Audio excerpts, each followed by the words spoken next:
Welcome मित्रांनो, तुम्हा सर्वांचं स्वागत आहे। आजचा आपला टॉपिक आहे पशुसंवर्धन व दुग्ध व्यवसाय। ग्रामसेवक भरती आहे, कृषी सेवक भरती आहे, यामधील अत्यंत महत्त्वाचा हा टॉपिक आहे। यावर हमखास प्रश्न पडतात, म्हणून हा टॉपिक आपल्याला अभ्यासणे गरजेचे आहे। या टॉपिकचा अभ्यास करण्याआधी म्हणजे या टॉपिक तुम्हाला एक्सप्लेन करण्याआधी या टॉपिकचा मला अभ्यास करावा लागला। मग मला समजलं की 20वी पशुगणना वगैरे झाली, म्हणजे करंटचा सुद्धा डेटा आहे, जो डेटा यामध्ये इन्क्लूड करणं गरजेचे आहे। म्हणून आज आपल्या टॉपिकमध्ये आपण या विषयाची पार्श्वभूमी आणि त्याच्याशी संबंधित जे काही करंटचा डेटा आहे तो सुद्धा मी तुम्हाला सांगणार आहे। मग हा डेटा शोधताना काय झालं की हा एका ठिकाणी उपलब्ध नव्हता, याच्यासाठी वेगवेगळे संदर्भ होते आणि वेगवेगळ्या पुस्तकामध्ये वेगवेगळा सुद्धा संदर्भ आहे। बऱ्याचशा वेबसाईट आहेत त्या सुद्धा अपडेटेड नाही आहेत, म्हणून यासाठी बरीचशी मेहनत घ्यावी लागली। कसं आहे, हा डेटा मी तयार केला आणि एक सोर्स बनवण्याचा प्रयत्न केला, तरीसुद्धा मित्रांनो तुम्ही तुमच्या लेवलवर हा डेटा नक्कीच चेक करून घ्याल। म्हणजे कसं आहे, परीक्षेमध्ये एक एक मार्क खूप महत्त्वाचा असतो। माझं काम आहे मी तुम्हाला माहिती पुरवते, परंतु तुमचं सुद्धा तेवढंच काम आहे की ती माहिती तुम्ही रीचेक केली पाहिजे।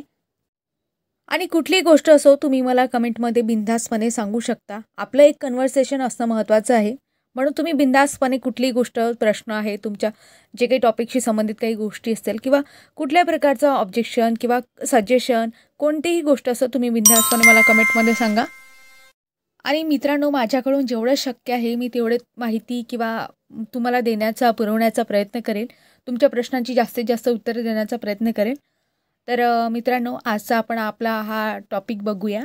आजचा आपला टॉपिक आपण सुरुवातीलाच बघितलं की पशुसंवर्धन व दुग्ध व्यवसाय आहे। आणि महत्त्वाची गोष्ट म्हणजे मित्रांनो, तुम्ही याआधी चॅनलवर भेट दिली नसेल आणि चॅनलवर नवीन असाल तर चॅनलला नक्की सबस्क्राईब करा, जेणेकरून जेव्हा मी नवनवीन व्हिडिओ अपलोडेड करेल तेव्हा तुम्हाला त्याचे नोटिफिकेशन मिळतील। आता आपण टॉपिकच्या बाबतीत काही महत्त्वाचे सुरुवातीला मुद्दे पाहू, म्हणजे त्याची पार्श्वभूमी पाहू। जर आपण बघितलं तर पशुसंवर्धन व दुग्ध व्यवसाय यामध्ये आपण सर्वाधिक पशुधन भारतामध्ये कोणत्या राज्यामध्ये पाहायला मिळते असं जर बघितलं तर भारतामध्ये आपण जर विचार केला तर उत्तर प्रदेशचा प्रथम क्रमांक लागतो, दुसरा राजस्थानचा क्रमांक लागतो, तिसरा मध्य प्रदेश, चौथा पश्चिम बंगाल, पाचवा बिहार, सहावा आंध्र प्रदेश आणि सातवा महाराष्ट्राचा क्रमांक लागतो।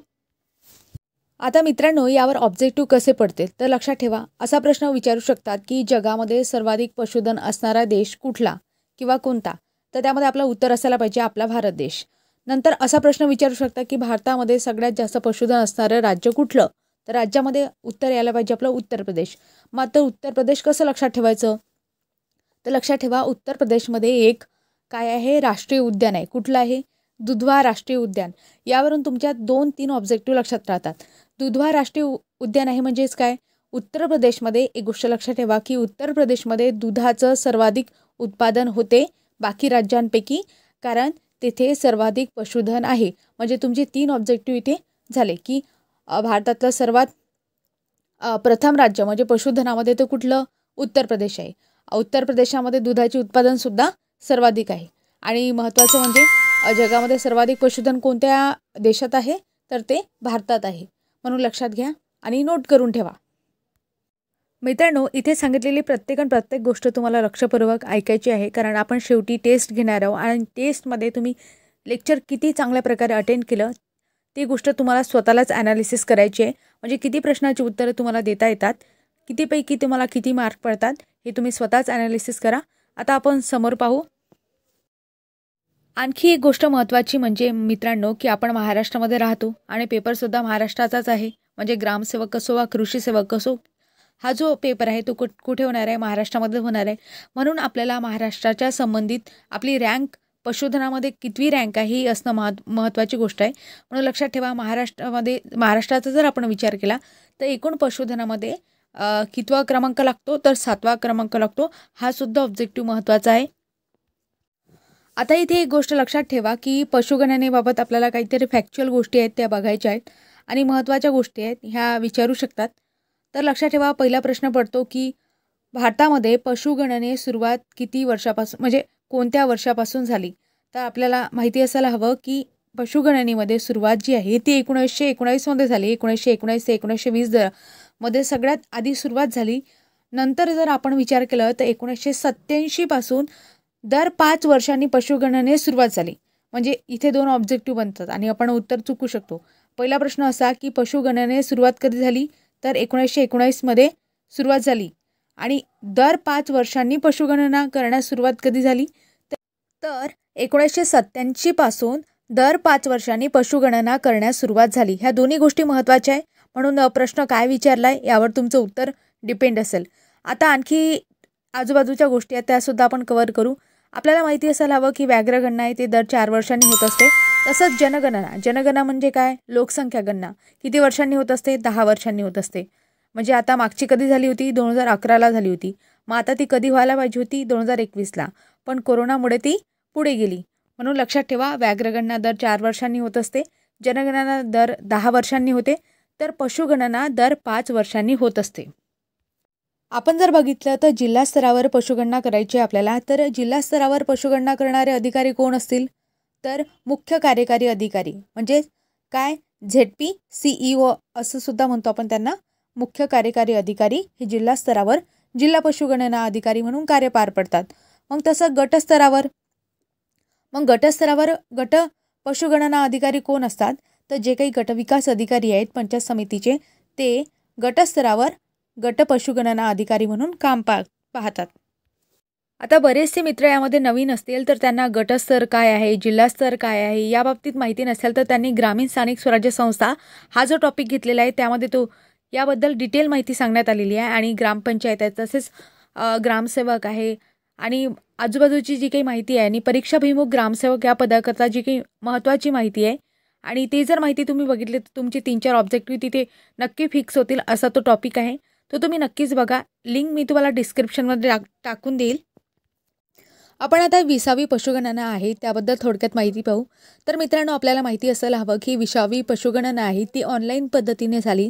आणि ऑनलाईन पद्धतीने झालेली ही जी गणना आहे ही पहिलीच गणना आहे. ऑप्शन बघा, म्हणजे तुम्हाला प्रश्न 3 प्रकारे इथे विचारला जाऊ शकते. पशुगणनेला सुरुवात कधी झाली, तर आपल्याला माहिती आहे 1919. पशुगणनेमध्ये दर 5 वर्षांनी पशुगणनेस सुरुवात कधी झाली, तर 1987 पासून. पुढचा प्रश्न असा विचारू शकतो की ऑनलाईन पद्धतीने झालेली पहिली पशुगणना कोणती, तर लक्षात ठेवा ऑनलाईन पद्धतीने झालेली पहिली पशुगणना जी आहे ती 20वी पशुगणना आहे. आणि या गणनेची सुरुवात ऑक्टोबर 2018 पासून म्हणजे झाली. आणि ही जी गणना आहे ती शहरी तसेच ग्रामीण भागात म्हणजे दोन्ही भागामध्ये करण्यात आली.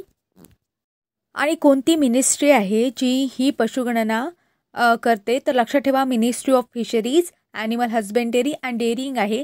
ही जी मिनिस्ट्री आहे ती 20वी पशुगणना यांनी केली. लक्षात ठेवा, म्हणजे पशुगणना करण्याचे अधिकार यांच्याकडे असतात असं लक्षात ठेवा. मित्रांनो, आपण आधीच बघितलं की ऑक्टोबर 2018मध्ये पशुगणनेस सुरुवात झाली आणि 2019मध्ये 20वी पशुगणना झाली. 20वी पशुगणना कधी झाली, इयर कोणता, तर 2019 हे लक्षात ठेवा.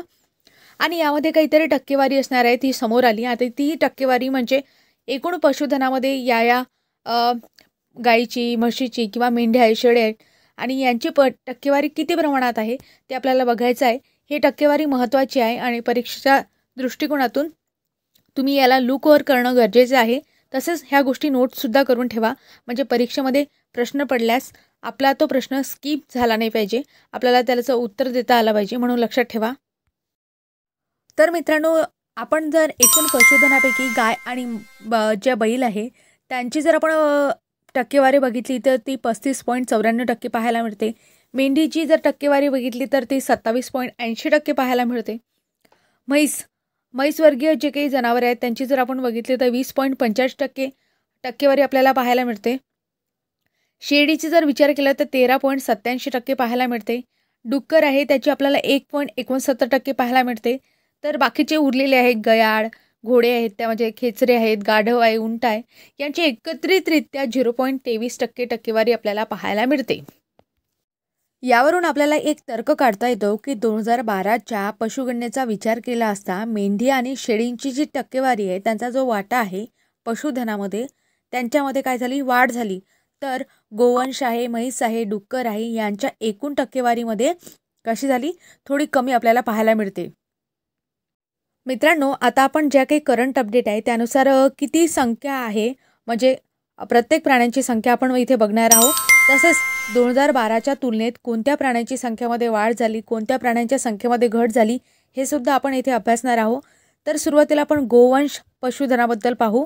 आता गोवंश म्हटलं तर यामध्ये कोणकोणत्या गोष्टींचा समावेश होतो, तर गायी आहेत, म्हशी आहेत, याक आहे, गयाळ आहे इत्यादींचा गोवंशमध्ये समावेश होतो. मग आपण जर बघितलं तर गोवंशमध्ये 30.2 कोटी संख्या आपल्याला पाहायला मिळते.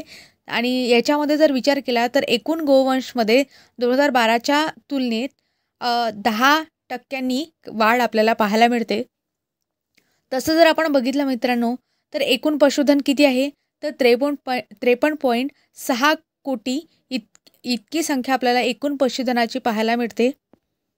म्हणजेच 2012च्या तुलनेत आपण जर एकूण पशुधनाचा विचार केला असता आपल्याला 4.7% वाढ पाहायला मिळते. म्हणजे प्रश्न तुम्हाला असा विचारू शकतात, एकूण पशुधनावर ही संख्या महत्त्वाची आहे, बाकीच्या संख्या ज्या आहेत त्या फक्त आपल्याला लूक ओव्हर करायच्या आहेत. आणि हे एकूण पशुधनाच्या बाबतीत आपल्याला काही गोष्टी महत्त्वाच्या आहेत त्या लक्षात ठेवायच्या की एकूण पशुधन किती, तर 53.6 कोटी एवढं एकूण पशुधन आहे.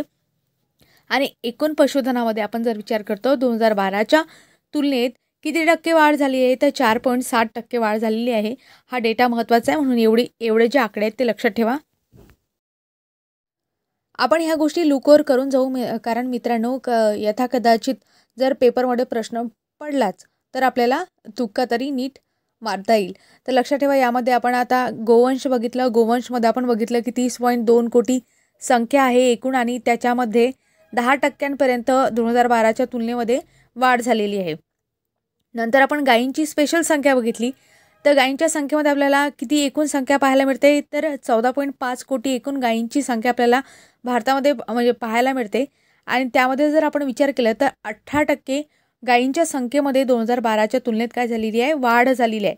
इथे प्लसचं चिन्ह आहे म्हणजे काय आहे, वाढ आहे, आणि मायनसचं चिन्ह आहे म्हणजे काय आहे, घट आहे. पुढे आपण शेळींची संख्या बघणार आहोत. आता शेळींची संख्या आहे, शेळींच्या संख्येमध्ये आपण जर विचार केला तर 7.4 कोटी इतकी शेळींची संख्या आहे. तर मित्रांनो शेळींच्या संख्येमध्ये आपल्याला 14.10% वाढ पाहायला मिळते 2012च्या तुलनेत. आता समोर आपण डुकरांची संख्या पाहू. डुकरांची संख्या आपण जर बघितली एकूण 90 लाख संख्या आपल्याला पाहायला मिळते. जवळजवळ हे आकडे जे आहेत ते जवळजवळच असतात. आणि नंतर जर विचार केला तर यामध्ये डुकरांच्या संख्येमध्ये आपल्याला घट झालेली पाहायला मिळते, म्हणजे -12.0% एवढी आपल्याला पाहायला मिळते. म्हणून ठेवा. मेंढीची संख्या पाहू. मेंढीच्या संख्येमध्ये आपल्याला 15 कोटी एवढी मेंढीची संख्या पाहायला मिळते. म्हणजे लक्षात घ्या इथे गोष्ट, शेळी मेंढीची जर आपण संख्या बघितली तर शेळींच्या संख्येपेक्षा मेंढीची संख्या जास्त पाहायला मिळते, म्हणजे दुप्पटच झाली. 7.4 शेळींची संख्या तर मेंढीची 15 कोटी संख्या. म्हणजे आता यामध्ये जर विचार केला तर 10.10% यामध्ये वाढ आपल्याला पाहायला मिळते. समोर जर मित्रांनो आपण कोंबड्यांची संख्या बघितली, एकूण कोंबड्यांची संख्या आपल्याला 82.2 कोटी इथपर्यंत पाहायला मिळते. आणि म्हणजे 12.03% आपल्याला त्यामध्ये वाढ झालेली पाहायला मिळते. परंतु जर आपण पर्टिक्युलर व्यावसायिक कोंबड्यांची संख्या बघितली म्हणजे कमर्शियल पोल्ट्रीची, तर त्यामध्ये ती 53.40 कोटी इतकी पाहायला मिळते. एकूण कोंबड्यांची संख्या 82.2 कोटीपर्यंत, परंतु व्यावसायिक कोंबड्यांची किती 53.40 कोटीपर्यंत आपल्याला पाहायला मिळते. आणि व्यावसायिक कोंबड्यांमध्ये किती पर्सेंटेजनी वाढ झालेली आहे, तर 4.50% वाढ झालेली आहे. समोर आपण गाढवांची संख्या बघणार आहोत. गाढवांच्या संख्येमध्ये आपण जर विचार केला तर 1,20,000 इतकी आपल्याला गाढवांची संख्या पाहायला मिळते. यामध्ये मायनसमध्ये दाखवते, म्हणजे घट झालेली आहे. किती, बापरे बाप, म्हणजे -61.23% आपल्याला घट झालेली पाहायला मिळते. घोड्यांची संख्या 3,40,000 पाहायला मिळते. त्यामध्ये -45.60% घट झालेले पाहायला मिळते. उंटांची संख्या त्यामध्ये सुद्धा घट झालेली आहे, 2,50,000 इतकी संख्या आहे. नंतर याक आहे, वनगाय म्हणतो आपण त्याला, याकलाच त्यांची सुद्धा संख्या जर आपण विचार केला तर 58,000 आहे. आणि त्यांच्या संख्येमध्ये सुद्धा मोठ्या प्रमाणावर आपल्याला घट पाहायला मिळते. ते किती, तर -57.10%. म्हणजे आपण इथे जर अभ्यास केला तर शेळी आहे, मेंढी आहे, तसंच गोवंश आहे, यामध्ये आपल्याला वाढ दिसते. आणि बाकीचे जे काही जनावर आहे त्यामध्ये आपल्याला प्रामुख्याने निगेटिव्ह मार्किंग दिसते. म्हणजे निगेटिव्ह मार्किंग म्हणजे कशी की मायनसमध्ये घट झालेला आपल्याला पाहायला मिळते. तसंच कोंबड्यांची संख्यामध्ये सुद्धा आपल्याला वाढ इथे पाहायला मिळते. अशा प्रकारे मित्रांनो आपण फॅक्च्युअल डेटा इथे बघितला आणि हा डेटा तुमच्यासाठी लुकओव्हर करणं गरजेचं होते, म्हणून मी हा जो करंटचा डेटा आहे ते तुम्हाला सांगितला. आता सन 2012मधील व 2019मधील जे काही पहिल्या 10 क्रमांकाची राज्य आहे, जे आपण सुरुवातीला 7 राज्य बघितली होती, त्यामध्ये आपण बघितलं होतं की म्हणजे भारतामध्ये उत्तर प्रदेश या राज्याचा पहिला क्रमांक लागतो. आता ते आपण बघणार आहे की उत्तर प्रदेशचा पहिला क्रमांक आहे, म्हणजे साहजिक आहे तिथे जे काही पशुधन असणार ते सर्वाधिक असणार आहे. मग ती किती असणार आहे 2012मध्ये आणि 2019मध्ये वाढ कशी झाली हे सुद्धा आपल्याला पाहायचं आहे. म्हणून आपण एक एक जे आहे ते महत्त्वाच्या गोष्टी पाहू. यामध्ये आपल्याला पहिले 2-3 राज्य लक्षात ठेवायचे आणि नंतर आपल्या महाराष्ट्राचा डेटा आपल्याला लक्षात ठेवायचा आहे. बाकी तुम्हाला एवढं डिटेलमध्ये विचारणार नाहीत. मित्रांनो, इथे हा डेटा तुम्ही लक्षात ठेवू नका की 2012मध्ये एवढी संख्या होती, 2019मध्ये एवढी संख्या होती. हे फक्त लक्षात घ्या कशासाठी, वाढ किंवा घट कोणत्या राज्यामध्ये कशी झाली. कारण की यावर प्रश्न विचारू शकतात, कोणत्या राज्यामध्ये घट झाली किंवा कोणत्या राज्यामध्ये वाढ झाली. म्हणून मी तुम्हाला हा डेटा इथे प्रेझेंट केला. आता आपण बघू की उत्तर प्रदेशमध्ये सन 2012मध्ये 6,87,00,000 एवढी जनावरं होते. म्हणजेच काय होतं, पशुधन होतं. तर 2019मध्ये 6,78,00,000 म्हणजे आपल्याला इथे 87,00,000 पैकी 78,00,000 म्हणजे किती मायनस झाले तुम्ही लक्षात घ्या. एवढे जनावरे म्हणजेच पशुधन तिथे कमी झालं, म्हणजेच किती -1.35% काय झालं पाहिजे, काय झाली आहे तिथे घट झालेली आहे. म्हणून लक्षात ठेवा. म्हणजे एक गोष्ट तुम्ही आवर्जून नोट केली पाहिजे की उत्तर प्रदेश जरी पशुधनाच्या बाबतीत अव्वल असेल, म्हणजे प्रथम क्रमांकावर असेल, तरीसुद्धा तेथे आपल्याला 2012च्या तुलनेत 2019च्या तुलनेत आपल्याला काय पाहायला मिळते, घट पाहायला मिळते. म्हणून लक्षात ठेवा. समोर राजस्थान बघितलं तर राजस्थानमध्ये 5,77,00,000 एवढी संख्या होती 2012मध्ये आणि 2019चा विचार केला तर 5,68,00,000 इतकी संख्या झाली. म्हणजे इथे सुद्धा घट झाली. मग घट कितीची झाली, 1.66% घट झाली. मग मध्य प्रदेश आहे. मध्य प्रदेशमध्ये आपण जर बघितले 3,63,00,000 इतकं पशुधन होतं आणि जर विचार केला मध्य प्रदेशमध्ये 4,06,00,000 म्हणजे इथे आपल्याला वाढ पाहायला मिळते. कुठे, मध्य प्रदेशमध्ये. समोर जर मित्रांनो आपण बघितलं की म्हणजेच मध्य प्रदेशमध्ये 11.81% वाढ आपल्याला पाहायला मिळते. म्हणजे बरीच मोठ्या प्रमाणात वाढ आपल्याला इथे पाहायला मिळते. समोरचं जर राज्य आपण बघितलं त्यामध्ये पश्चिम बंगाल आहे. आता पश्चिम बंगालमध्ये किती होती 2012मध्ये संख्या, 3,03,00,000. आता किती झाली तर 3,74,00,000 म्हणजे बापरे, मोठ्या प्रमाणात म्हणजे 71,00,000 जवळजवळ संख्या आपल्याला वाढलेली पाहायला मिळते. म्हणजे इथे 23.32% वाढ आपल्याला पाहायला मिळते. मग मित्रांनो, तुम्हाला असा प्रश्न विचारू शकतात की पश्चिम बंगालमध्ये म्हणजे की कोणत्या राज्यामध्ये सर्वाधिक पशुधनामध्ये वाढ झालेली पाहायला मिळते. तर लक्षात ठेवा, पश्चिम बंगालमध्ये सर्वाधिक पशुधनामध्ये वाढ झालेली आपल्याला पाहायला मिळते. ती किती, 23.32%पर्यंत. समोरचा जे 6वं राज्य ते आहे हे बिहार आणि बिहारमध्ये 3,29,00,000 एवढी 2012मध्ये पशुधन होतं. तर आता संख्या किती झाली, 3,65,00,000 म्हणजे बिहारमध्ये सुद्धा आपल्याला वाढ पाहायला मिळते. कितीपर्यंत तर 10.6% म्हणजे 67% आपल्याला वाढ पाहायला मिळते. समोर आंध्र प्रदेश आहे. आंध्र प्रदेशमध्ये आपण जर बघितलं तर 2,94,00,000 इतकी 2012ची संख्या वाढली. कितीने, 3,40,00,000 म्हणजे इथे वाढ पाहायला मिळते. किती, 15.79%. आता महाराष्ट्राचा डेटा आपल्याला लक्षात असणे गरजेचं आहे की महाराष्ट्रामध्ये 3,25,00,000 इतकी 2012मधील संख्या होती.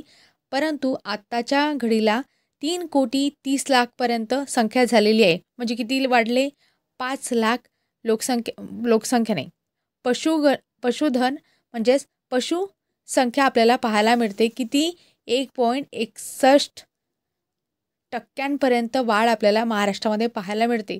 किती पशुधन वाढलं, 5,00,000पर्यंत पशुधन आपल्याला महाराष्ट्रामध्ये वाढलं. म्हणून चांगली गोष्ट आहे ही, लक्षात ठेवा. तसंच मित्रांनो, तेलंगणा राज्यामध्ये सुद्धा मोठी वाढ आपल्याला पाहायला मिळते. तर 22.21% वाढ आपल्याला पाहायला मिळते.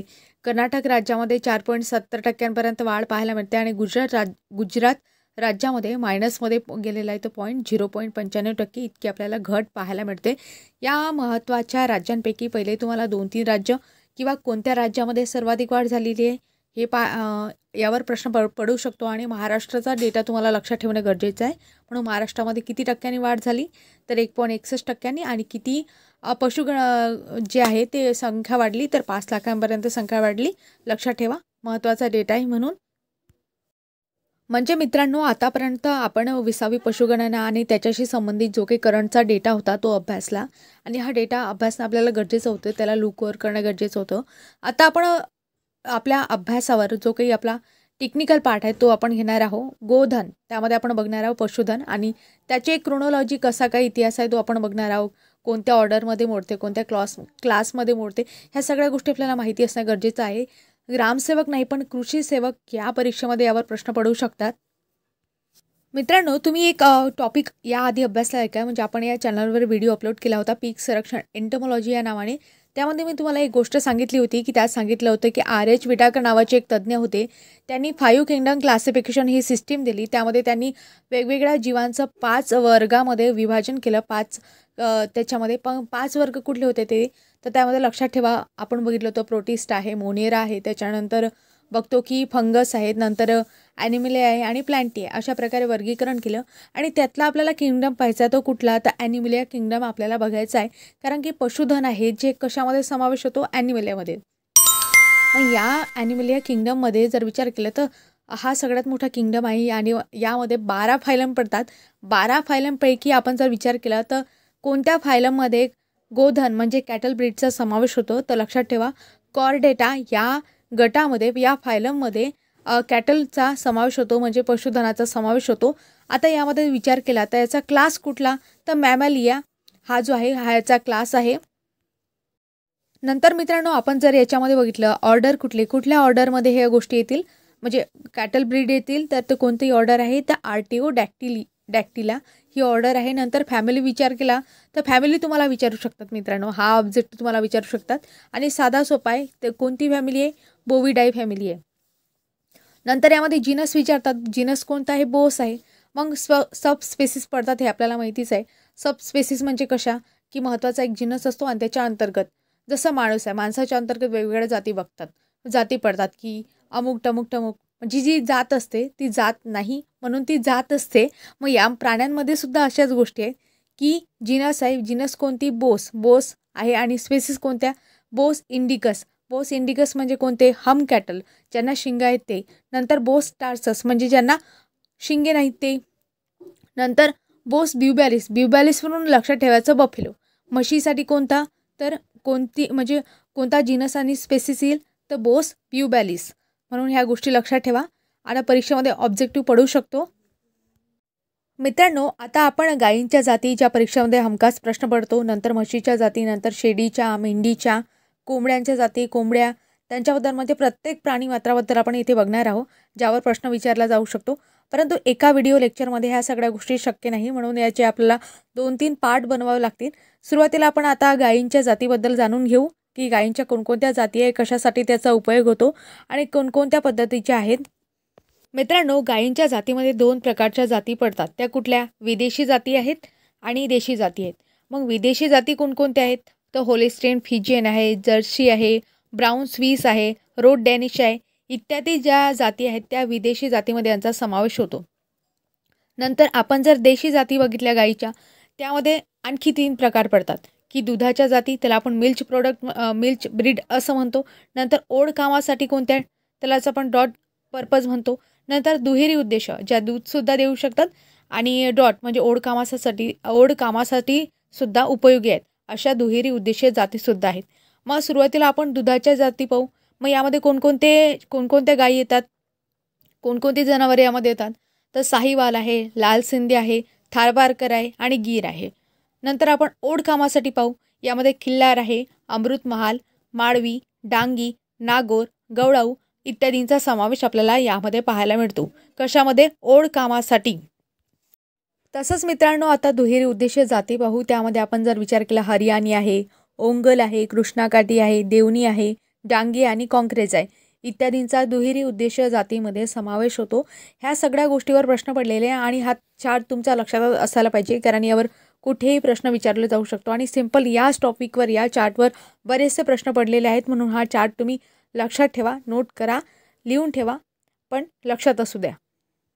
मित्रांनो, आता आपण गायींच्या ज्या जाती आहेत त्या डिटेलमध्ये एक्सप्लेन करणार आहोत, पण त्यासाठी एक सेपरेट लेक्चर घेऊ. नंतर म्हशीच्या जाती, शेळीच्या जाती, एक एक प्रकार आपण ASDS म्हणजेच तर आपण जे आहे पशुधन आणि जे आहे त्याच्याशी संबंधित महत्त्वाचे मुद्दे आणि सगळं टॉपिक आपण कव्हर करू. पण यासाठी आपल्याला एका आणखी व्हिडिओ लेक्चरची गरज आहे. यासाठी तुम्ही चॅनलला नक्की सबस्क्राईब करा आणि जेव्हा सबस्क्राईब तुम्ही कराल तेव्हा तुम्हाला जेव्हा मी व्हिडिओ अपलोड करेल तेव्हा तुम्हाला त्याचे नोटिफिकेशन मिळतील. आणि मी तुम्हाला सुरुवातीला सांगितलं होतं की या लेक्चरच्या नंतर म्हणजे हे लेक्चर तुम्ही संपूर्ण झाल्यानंतर आपण इथे प्रश्नांचा सराव घेणार आहोत. आता आपण इथे प्रश्न घेऊ. तुम्हाला किती प्रश्नांचं उत्तरे बरोबर देता येतात आणि किती प्रश्नांचं उत्तरे बरोबर दिल्यानंतर तुम्हाला स्वतःचं एक सेल्फ ॲनालिसिस कसं वाटते ते तुम्ही स्वतःमध्ये ठरवा. पण प्रश्नांची उत्तरे देण्याचा प्रयत्न करा. चला तर मित्रांनो, प्रश्नांना सुरुवात करूया. म्हणजे तुम्हाला जेवढ्या प्रश्नांची उत्तर येत असेल तेवढं तुम्ही मला कमेंटमध्ये सांगा आणि सर्वच प्रश्नांची उत्तर येत असतील तर ते सुद्धा मला कमेंटमध्ये सांगा. यामध्ये पहिला प्रश्न आहे, भारतात सर्वात प्रथम पशुगणना कधी करण्यात आली? यामध्ये ऑप्शन आहेत A 1919 ते 1920, B 2000 ते 2001, C 1971 ते 1972, D 1951 ते 1952. आता समोरचा प्रश्न पाहू. प्रश्न क्रमांक 2 आहे, भारतात पशुगणना किती वर्षांनी करण्यात येते? यामध्ये ऑप्शन आहेत A 6, B 4, C 10 आणि D 5. तर तुम्ही मला ऑप्शनसुद्धा सांगा आणि तुम्हाला डिटेल इन्फॉर्मेशन असेल ते सुद्धा तुम्ही कमेंटमध्ये सांगा. पुढचा प्रश्न आहे, भारतात सर्वात जास्त पशुधन असणारं राज्य कोणतं? तर त्यामध्ये ऑप्शन आहेत A Madhya Pradesh, B Uttar Pradesh, C Rajasthan, D Maharashtra. पुढचा प्रश्न आहे, भारतातून महाराष्ट्राचा एकूण पशुधनात कितवा क्रमांक लागतो? यामध्ये ऑप्शन आहे A 1, B 2, C 7, D 5. समोरचा प्रश्न आहे, जगामध्ये सर्वाधिक पशुधन असणारा देश कोणता? यामध्ये ऑप्शन आहेत भारत, चीन, अमेरिका आणि रशिया. ऑप्शन मला जे काही उत्तर आहे ते तुम्ही मला कमेंटमध्ये सांगा. मित्रांनो, या टॉपिकमध्ये मी 5च प्रश्न घेतले जे महत्त्वाचे होते आणि एक प्रश्न आहे मी तुमच्यासाठी बनवला ज्यामध्ये तुम्ही मला Google सर्च करून किंवा इतर कुठूनही माहिती काढून सांगा त्या प्रश्नाचं उत्तर. तो प्रश्न असा आहे, जगामध्ये सर्वाधिक दूध उत्पादन असणारा देश कोणता आहे? यामध्ये मी तुम्हाला ऑप्शन दिले नाही, तुम्हाला स्वतःला त्याचं उत्तर शोधायचं आहे. तुम्ही कोणत्याही पद्धतीने कुठेही शोधा, Google करा, इंटरनेटवर बऱ्याचशा वेबसाईट आहे तिथून शोधा, कुठेही शोधा, पण या प्रश्नाचं उत्तर तुम्ही मला कमेंटमध्ये नक्की सांगा आणि अधिकची माहिती असेल तर नक्कीच सांगा. चॅनलवर नवीन असाल तर सबस्क्राईब नक्की करा आणि व्हिडिओ कसा वाटला, लेक्चर कसं वाटलं हे कमेंटमध्ये सांगायला विसरू नका. भेटूया अशाच नवीन व्हिडिओसोबत. तोपर्यंत धन्यवाद.